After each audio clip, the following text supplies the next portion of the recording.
और आइए जल्दी से चर्चा की शुरुआत कर लेते हैं। बीजेपी से मनोज यादव जी हमारे साथ मौजूद हैं, कांग्रेस से प्रेरणा सिंह हमारे साथ जुड़ गई हैं और आम आदमी पार्टी से संजीव झा जी हमारे साथ मौजूद हैं। और सबसे पहले चर्चा की शुरुआत संजीव झा जी आपसे ही करती हूँ। पहली बात, मुबारकबाद आपको, वेरी वेरी कॉन्ग्रेचुलेशन। किसको श्रेय देंगे, वजह क्या मानते हैं जीत की? मैं आपके दर्शक को भी ढेर सारा धन्यवाद और आभार व्यक्त करता हूं। साथ में जो पांचों सीट पे दिल्ली की जनता को ढेर सारा आभार, ढेर सारा धन्यवाद कि उन्होंने बीजेपी का चुपड़ा साफ कर दिया। मुझे लगता है कि पहली बार बीजेपी 0 पे आउट हुई है और मुझे लगता है ये केवल आम आदमी पार्टी कर सकता है। तो मुझे लगता है कि ये जो वोट है, ये वोट 15 साल से जो बीजेपी में एमसीडी में की सरकार में बीजेपी है, ये उसके भ्रष्टाचार के खिलाफ है। जिस तरह से दिल्ली में गंदियों का अंबार है, ये उसके खिलाफ है। जिस तरह से एमसीडी में बीजेपी लूट मचा रही है, उसके खिलाफ है। तो ये अब साबित कर दिया है कि एमसीडी में जो बीजेपी की सत्ता रही, उसके खिलाफ दिल्ली की जनता है और ये एक सेमीफाइनल था। मुझे लगता है ठीक है मनोज यादव जी, क्या यही कारण रहा है हार का?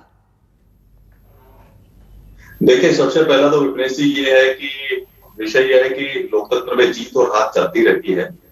लेकिन मेरा एक सवाल ये है कि संजीव झा जी मुझे लग रहा है होमवर्क करके नहीं आए हैं और होमवर्क करके नहीं आए और मुंगेरी लाल के हमें हसीन सपने देखने लग गए हैं। ये बताइए, 3 सीटें पहले से आम आदमी पार्टी की थी, 3 सीटें आम आदमी पार्टी की पहले से थी और 1 सीट जो लॉस हुआ है भारतीय जनता पार्टी को, 1 सीट का लॉस हुआ है। आपकी सीटें बढ़नी थी और जो 1 सीट थी वो भी आपसे चली गई। नहीं, सबसे इस बात को नहीं सोच रहे हैं आप? अगर देखा जाए जो सबसे बड़ा गढ़, तो हम पार्टी चिंतन करेंगे, पार्टी विषय पे गंभीरता से चर्चा होगी, वो सब चिंता मत कीजिए आप। जो सबसे बड़ा गढ़ था, जो चौहान बांगर सीट थी आम आदमी पार्टी का, जिसको गढ़ माना जाता था, वहां पर आम आदमी पार्टी हार गई है। तो मुझे ये समझ में नहीं आ रहा है कि भाई ये हार आप क्यों नहीं जीत पाए? दूसरे की हार काउंट करा रहे हैं, आप क्यों नहीं जीत पाए?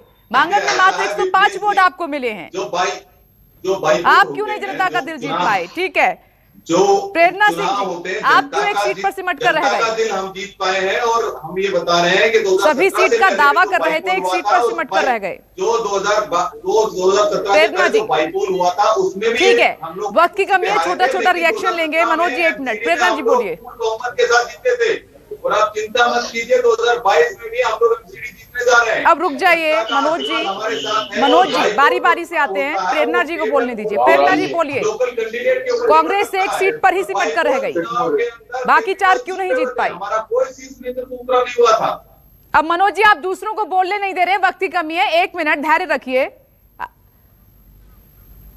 चलिए, उन तक आवाज नहीं पहुंच पा रही है प्रेरणा जी से अभी तक, लेकिन संजीव झा बोलिए, क्या कहना है जो मनोज यादव जी बात कह रहे हैं? देखिए, मुझे लगता है कि मनोज जी की चिंता होनी चाहिए और गंभीर बातें भी है कि मुझे लगता है कि दिल्ली की जनता ने गुस्से में वोट किया है। जिस तरह से आप लोग एमसीडी में लूट मचा कर रखे थे, कर्मचारी की सैलरी तक नहीं दे रहे थे, उसके खिलाफ वोट है। मुझे लगता है कि मैं आपका गुस्सा समझ सकता हूँ, लेकिन जिस तरह से आप सब लोगों ने एमसीडी में लूटा, दिल्ली की जनता दिल्ली के एमसीडी कर्मचारी आपसे परेशान थे। आपने केवल अपनी 3 सीटें बताई, इसके अलावा कोई योगदान नहीं है आपका। और मुझे लगता है, जैसा मैंने पहले कहा, कि ये एक सेमीफाइनल है और 2022 में पूरा का पूरा पिक्चर सेमीफाइनल हो गया है। अपनी सीट जीत करके ठीक है, प्रेरणा जी को आवाज जा रही है। प्रेरणा जी, मेरा सवाल आपसे सीधा यही था कि कांग्रेस आगे क्यों नहीं बढ़ पाई, 1 सीट पर ही सिमट कर रह गई, क्या वजह मानती हैं आप, कहाँ कमी रह गई? देखिए, कांग्रेस निश्चित तौर पे कांग्रेस ने वापसी की शुरुआत की है। जहां लोकसभा और विधानसभा में पूरी तरीके से वोटर ने कांग्रेस को नकार दिया था, वहां इस बाई इलेक्शन में 5 में से 1 सीट दिलाकर दिल्ली की जनता ने ये विश्वास दिला दिया है कि दिल्ली की जनता कांग्रेस की वापसी चाहती है।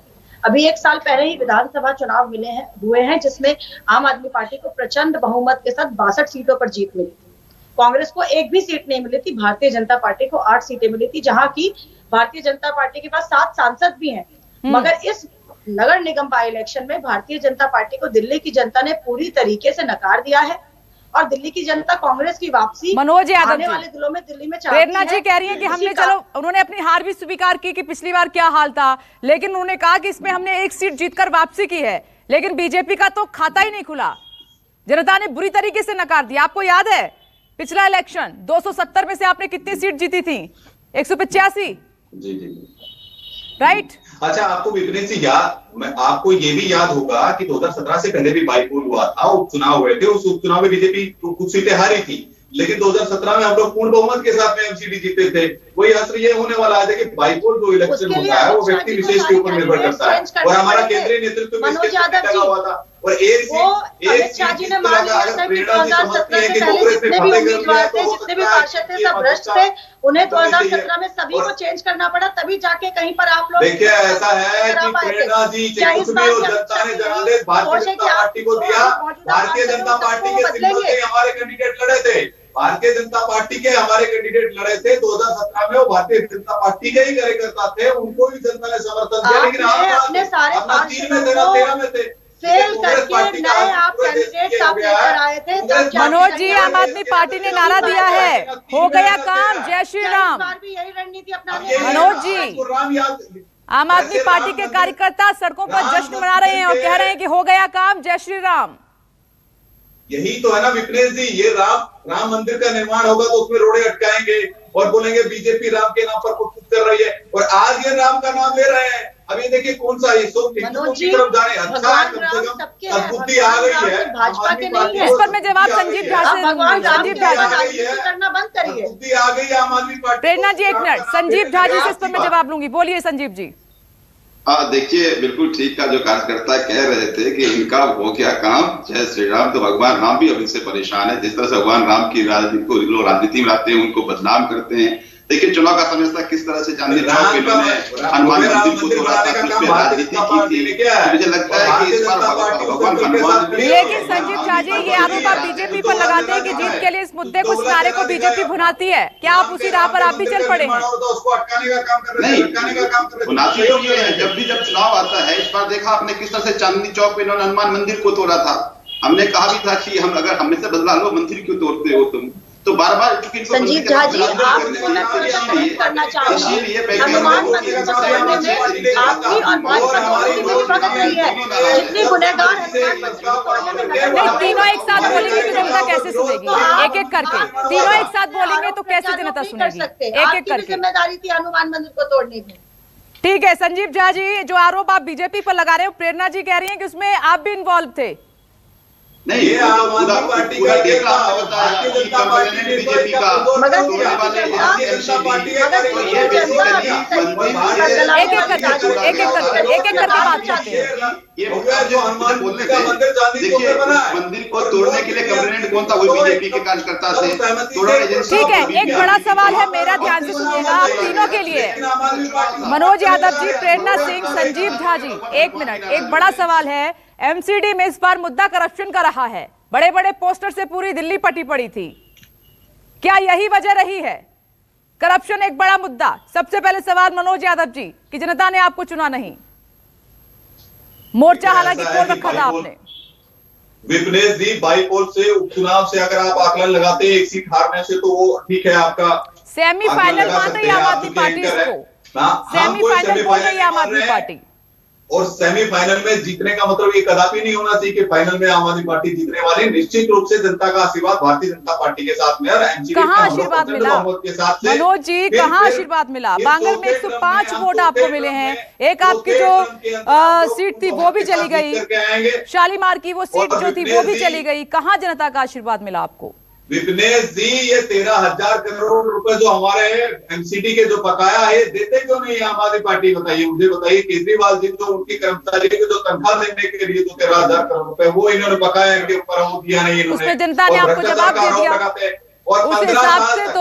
उस हिसाब से तो बीजेपी को, आम आदमी पार्टी को पीछे रहना था, लेकिन जनता ने आपको जवाब दिया। अच्छा, ये बताइए कि क्या आप क्या सवाल पूछ रहे हैं? ठीक है, मैं इस पर जवाब ले लेती हूँ। संजीव झा जी आप बोलिएगा, आपका बोलना ज्यादा ठीक रहेगा, उचित रहेगा इस पर। बोलिए संजीव जी। 15 साल से हम लोग लगातार, संजीव जी बोलिए। 15 साल से जनता हमें आशीर्वाद दे रही है, जनादेश हमें दे रही है, और इसको आप सेमीफाइनल बोल रहे हैं। और इसीलिए आज मनीष सिसोदिया ने यह कहा कि 15 साल के बीजेपी का जो शासन रहा है ना, उससे जनता त्रस्त आ गई है। ये मेरे वर्ड्स नहीं है, ये मनीष सिसोदिया के हैं वर्ड। चिंता मत कीजिए, दूध का दूध हो जाएगा, पानी का पानी हो जाएगा। मैं चाहूंगी संजीव जी आप इस पर जवाब दीजिए। प्रचंड बहुमत के साथ में भारतीय जनता पार्टी एमसीडी में जीतने वाली। सजेशन भी मैं मनोज जी को देता हूँ, पूरे भारतीय जनता पार्टी को देता हूँ कि देखिए आपसे भगवान श्री राम अब नाराज है, बार बार आप कहते हैं अब मैंने मंदिर बनाया, हमने श्री राम किससे नाराज है? देश जानता है। अरे श्री राम के मंदिर का निर्माण कराने का संकल्प रहा भारतीय जनता पार्टी का, और उसके लिए अगर करते रहेंगे जीरो पे आप आएंगे। ये भगवान श्री राम का मैसेज लग रहा है कि राजनीति में उनके नाम का उपयोग नहीं कीजिएगा। अरे आप कहते हैं हमने बनाया, अब लोग कहते हैं कि ये कैसे नाम ले लिए? अरे भगवान श्री राम सबके, भगवान श्री राम को राजनीति में कभी मत लाइएगा। राम मंदिर के मुद्दे पर बाद में बात कर लेंगे। आज जो बीजेपी को 0, आम आदमी पार्टी को 4, ये उपचुनाव में जीत की बात कर लेते हैं। ये जो रिजल्ट आया उस पर बात कर लेते हैं। आम आदमी पार्टी करती है। संजीव झा जी, जी राम मंदिर पर बहुत चर्चाएं हो चुकी हैं। आज जो रिजल्ट आया है बाई पोल का, उस पर चर्चा करते हैं।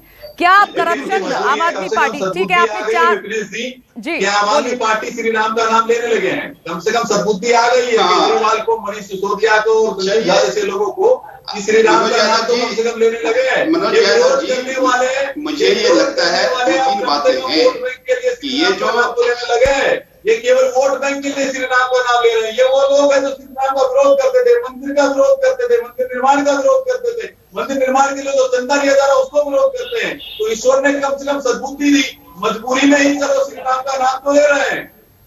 संजीव झा जी, देखिए श्री राम किससे नाराज है आप समझ सकते हैं विघ्नेश जी। संजीव झा जी के लाइन कट हो गया, आप समझ लीजिए, और वो हमको बोल रहे थे कि देखिए श्री राम नाराज है, और श्री राम जिनसे नाराज उनका लाइन कट हो गया।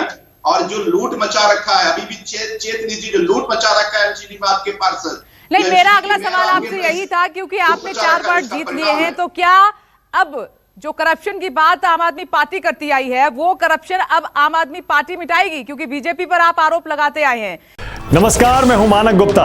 अगर आपको हमारा ये वीडियो पसंद आया हो तो इसे लाइक और शेयर जरूर करें, और हां, हमें सब्सक्राइब और फॉलो करना ना भूलें, ताकि आप देश और दुनिया की कोई खबर मिस ना करें। तो जुड़े रहिए हमारे साथ और देखते रहिए News 24।